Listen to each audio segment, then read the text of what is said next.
যমুনা নদীর উপর নির্মাণ হচ্ছে বঙ্গবন্ধু শেখ মুজিব রেলওয়ে সেতু। এটি বর্তমান সরকারের যোগাযোগ ব্যবস্থার আরেকটি নতুন মাইলফলক হবে। সেতুটি করার জন্য ৬.২ কিলোমিটার রেলওয়ে অ্যাপ্রোচ নির্মাণ করা হবে। সেতুটির দৈর্ঘ্য হবে ৪.৮ কিলোমিটার। প্রকল্পটি ২০২৩ সালের ডিসেম্বরে শেষ হওয়ার কথা রয়েছে। প্রকল্প প্রস্তাবনার তথ্য মতে বঙ্গবন্ধু সেতুর ৩০০ মিটার উজানের ডুয়েল গেজ ডাবল লাইনের এই রেল সেতু নির্মাণ করা হবে।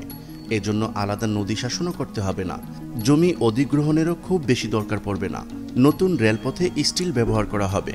রেলপথের পাশাপাশি গ্যাস সঞ্চালন লাইনও নির্মাণ করা হবে।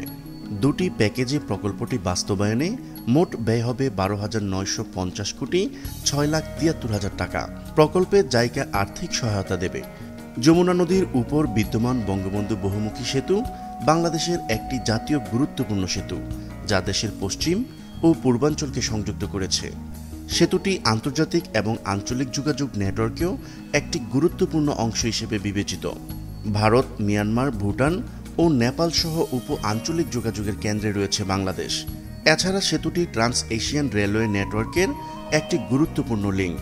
বিদ্যমান বঙ্গবন্ধু সেতুতে ৪ লেনের মহাসড়ক সহ সিঙ্গেল লাইন ডুয়েল গেজ রেলপথ রয়েছে।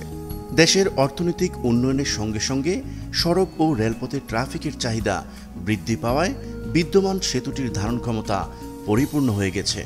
এই কারণে সরকার কর্তৃক বর্ধিত জাতীয় ও আঞ্চলিক ট্রাফিক চাহিদা পূরণে বিদ্যমান সেতুটির সমান্তরালে ডুয়েল গেজ ডাবল লাইন বিশিষ্ট একটি ডেডিকেটেড রেল সেতু নির্মাণের সিদ্ধান্তের প্রেক্ষিতে ২০১৬ সালের ডিসেম্বরে বঙ্গবন্ধু শেখ মুজিব রেলওয়ে সেতু নির্মাণ শীর্ষক প্রকল্পটি একনেকে কর্তৃক অনুমোদিত হয়। প্রকল্পটির বাস্তবায়ন মেয়াদকাল ২০১৬ সালের ১ জুলাই শুরু হয়ে ২০২৩ সালের ৩১ ডিসেম্বর নির্ধারণ রয়েছে। প্রিয় দর্শক, আজ এই পর্যন্তই। শুরু থেকে শেষ পর্যন্ত চেষ্টা করেছি প্রস্তাবিত বঙ্গবন্ধু শেখ মুজিব রেলওয়ে সেতুর সঠিক তথ্য উপস্থাপন করতে। কোথাও কোনো তথ্যগত ভুল কিংবা আপনার পরামর্শ থেকে থাকলে তা কমেন্ট করে জানাতে পারেন। নিশ্চয়ই আবারও দেখা হবে নতুন কোনো বিষয় নিয়ে। ততদিন পর্যন্ত ভালো থাকুন, সুস্থ থাকুন।